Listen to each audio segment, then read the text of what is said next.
Good morning, friends.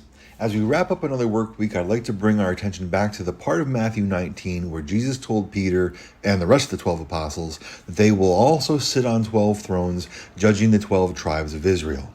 And we talked about how we don't quite know what that means exactly. Is Jesus speaking literally or figuratively?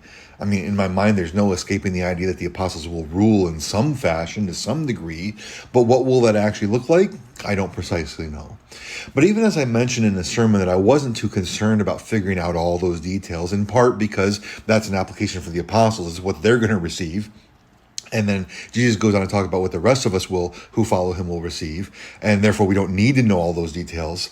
But even as we recognize that at the same time, if you read throughout the rest of the scriptures, you will find other interesting passages that don't simply apply to the apostles, but that apply to all of us who belong to the Lord, that still talk about rulership.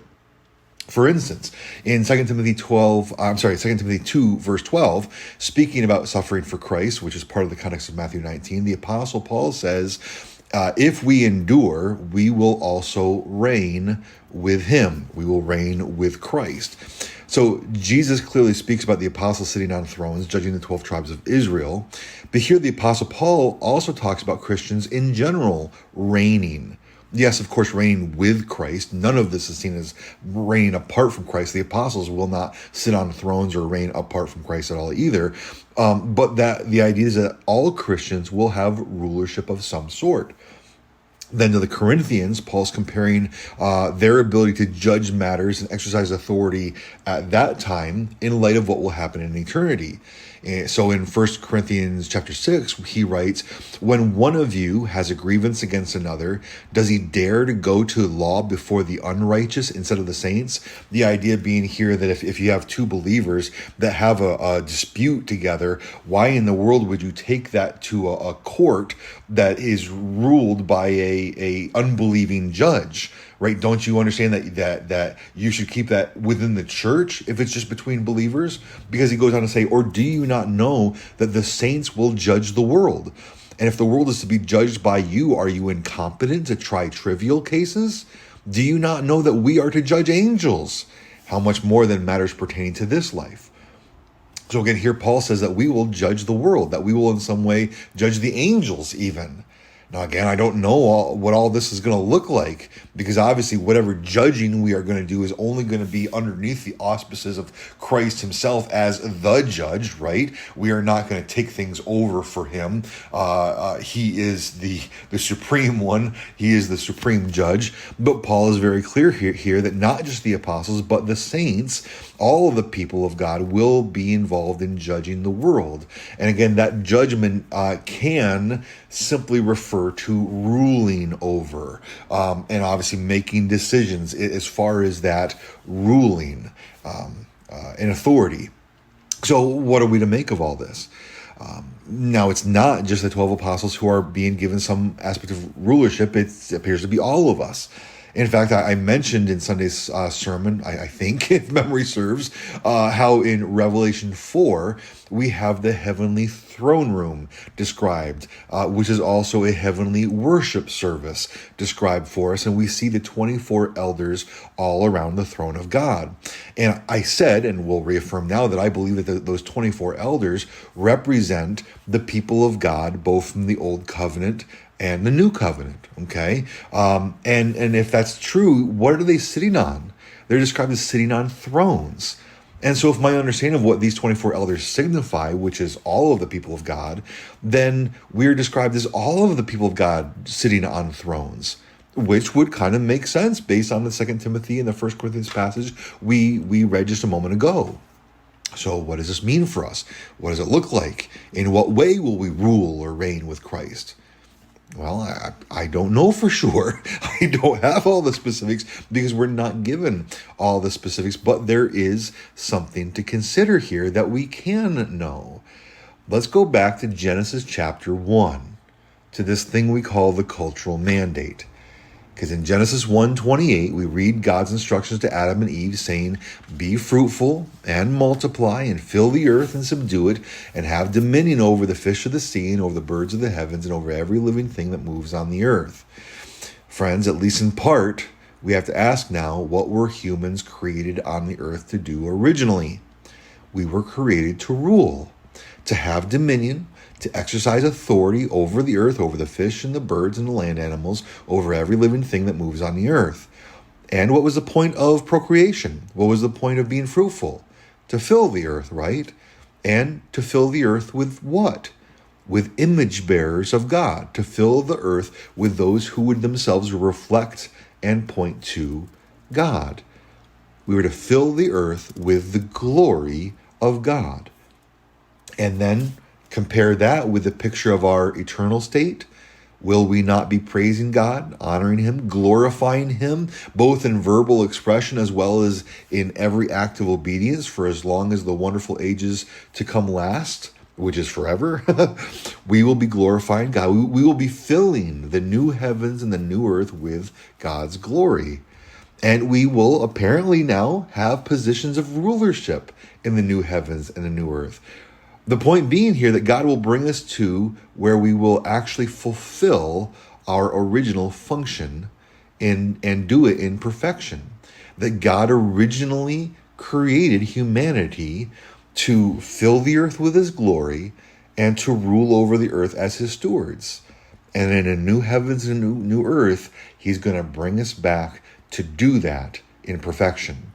Because again, we were supposed to do that from the beginning.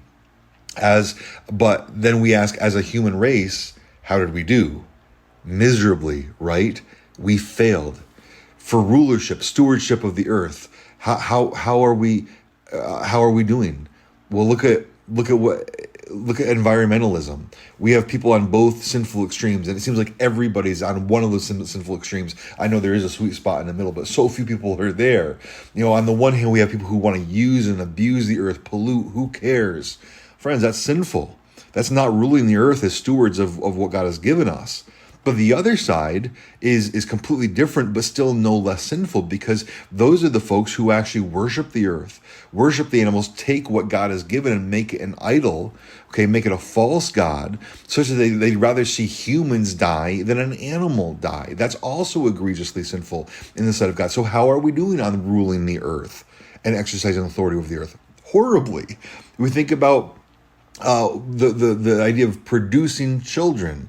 We were to fill the earth with the glory of God by producing children, raising them in the knowledge of God, that each subsequent generation would worship God as their creator, and so we would fill the earth with His glory. How are we doing on that as a human race?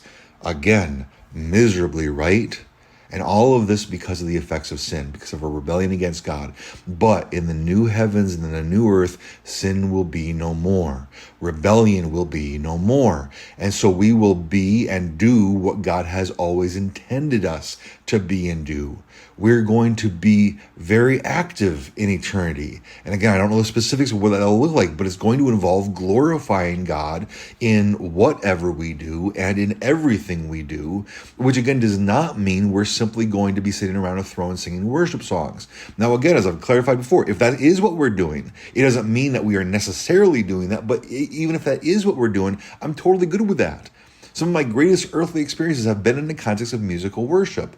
I can only think how much better and greater that same experience would be when it happens in God's very presence, and that I have a perfected heart in which to worship Him, or through which to worship Him, than I have right now. But the truth is, we can glorify God in so many ways, even beyond music and beyond direct spoken praise. We can glorify God through work, through creativity, through other means of expression. And then ruling.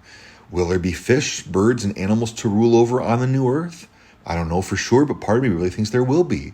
I mean, God specifically says He's going to make all things new, but that doesn't mean completely different, right? I mean, there will be obviously differences in the total lack of all sin and the horrid consequences of that sin. But God created fish, birds, and animals on the first earth, and He called it very good. There's nothing evil. There's nothing sinful. There's nothing unclean about fish, birds, or animals when sin has not been introduced into the equation. And so when He recreates the earth, He's going to create it new. It's going to be very good again. But it was very good the first time, and there was fish, birds, and animals there. So why not this time as well? After all, the rulership we were supposed to have was over the earth and all those living creatures upon it. And we're going to rule over the earth when it comes to the new earth as well. So why not the same idea? I'm sure it's going to be even better, but the basics, no reason why it can't be the same. And all of this is very exciting to me. Again, I don't know the specifics, those intricate details that we would long to know. And I would caution against those people who claim they can get into a ton of specifics, because from what I see in the scriptures, we're simply not told. And to fill in gaps that God doesn't fill in, I think can be very dangerous. Especially because when we fill in those gaps, we can make those things actually idols. And we can look at those things, those details, those things that we want so much, and they actually become the source of the focus of our devotion, rather than God himself, and simply being in his presence and glorifying his name and ruling for his honor and glory as he would have us to do.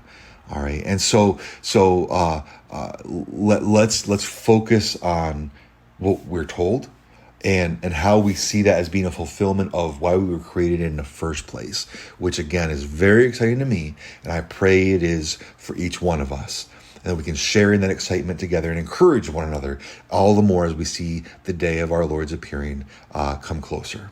With that, then, I pray you have a good and godly day, and Lord willing, I'll see you Sunday.